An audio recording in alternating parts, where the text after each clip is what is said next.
Hello fellow Pyrex enthusiasts. I recently did a video showing how I like to clean up vintage pieces that have scratches and just some dirt and grime from years gone by. One of my main tools is Pyrex, which you can see pictured here. I use that for the scratches that are on the outside of the bowl, but like I said in my last video, that's really only to use on solid parts of the bowl, not on the design, because that will unfortunately take the design off, which no one wants that to happen. I have a bowl, this Amish Butterprint that I use all the time. It was one of my first finds, but it's horribly scratched up, partly from years of use before I took ownership of it, and also because it was one of my first pieces and I didn't know how to properly care for it when I found it. So it's definitely seen the inside of a dishwasher, and you can see a fair amount of scratches and things around the top and the bottom of the design, which is still very functional, but takes away from the beauty. So what I'm going to do today is take Pyrex, and I'm going to try to very, very carefully clean up the parts that I can without interfering with the design. So I'm going to work on that for a little while, and then I'll come back and show you how it turned out.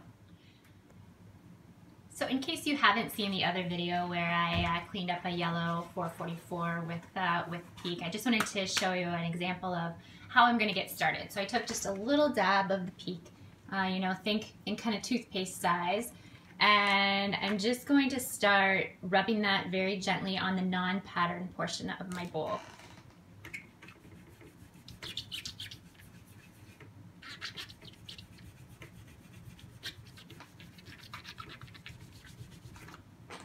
So you can already tell the huge difference that's making. So I'm going to go ahead and keep doing that around the whole bowl and let you know how it turns out.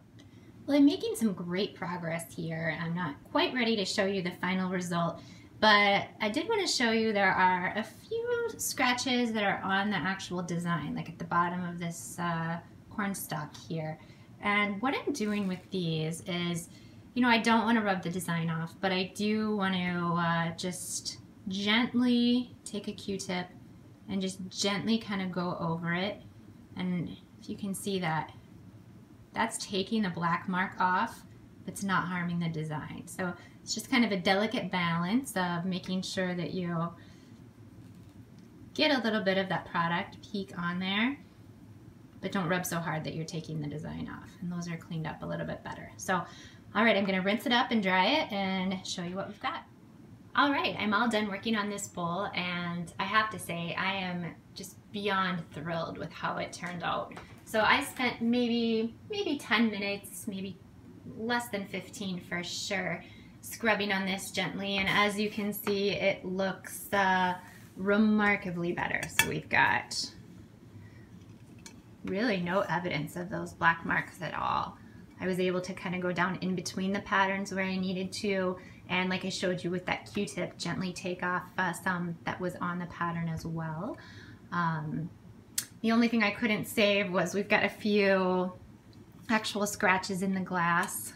You can kind of see one right there. There's a few of those around, which unfortunately Pyrex is not going to take care of, but I am beyond thrilled with how that turned out, how it's looking now. And I will definitely be doing this with more of my Pyrex that I find. So this is, I only used Pyrex and some water and a washcloth today. I'll post a link to that in case you need some help finding that down in the video description.